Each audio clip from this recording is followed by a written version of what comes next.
I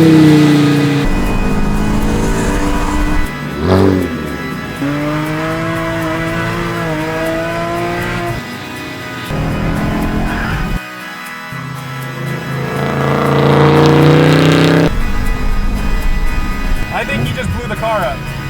Hey guys, welcome back. We are going up for another track day, and this time Eddie is taking the Type R. I'm actually really curious to see if it's faster than the M3 because that car corners like crazy. Anyway, also thank you to everyone who bought a Respect the Drive t-shirt. That was super dope of you. And finally, we've got some stickers. And like every good track day, it starts at the compound in New Hampshire.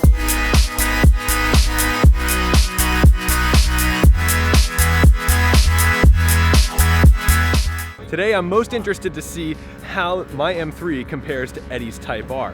Yeah, it doesn't make a whole lot of sense that those two could be competing, but for $35,000, you can either have that new or my car used. What's gonna be faster around this course? New cars are getting super wide, so I think his turn-in is gonna be a little more aggressive than me, but he's also maybe a better driver. We're gonna see if I can outrun the Type R on the track.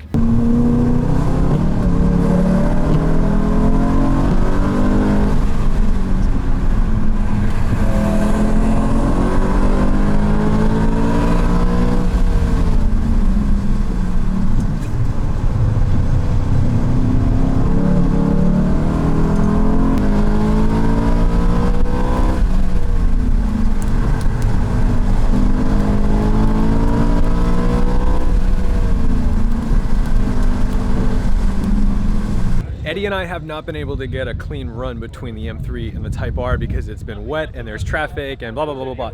But now after lunch, the track is starting to dry out and I think we're gonna get our chance to compare them head to head. We've got the Mini GP and the Honda Civic Type R right in front of us, so hopefully we can get a nice clean run and actually see what the differences are between these cars.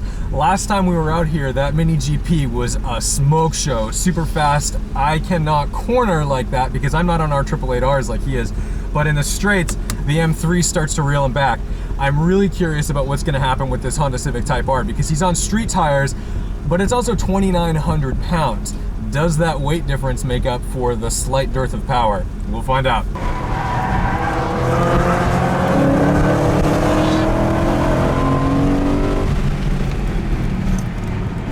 The Type R definitely has more torque, that's for sure. He can dig himself out of that hole better than I can in third. I've got brakes on both of these boys, that's for sure. Another rotary engine we're gonna have to pass in just a moment.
Type R is going to take this little GP.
he just blew the car up. Yeah, he's on there. Fuck. That's no good. Fuck.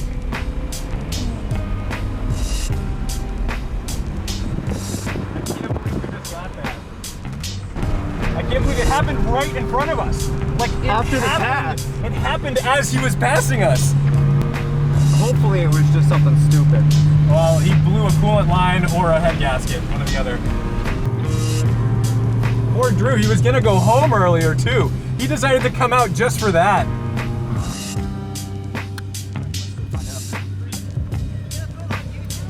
I have 3 cameras of that. Oh my god. Oh, all right. So you ripped the belt.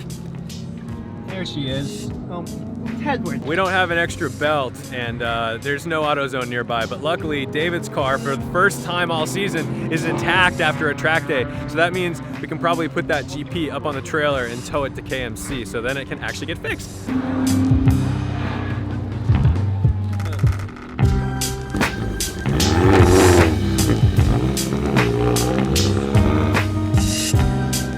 That's gonna conclude this epic track day where, for once, the only casualty was not David. So, But it's still David's problem. yeah. Well, thank you so much for watching, liking, commenting, and subscribing. Don't forget to respect the drive, and we'll see you in the next one.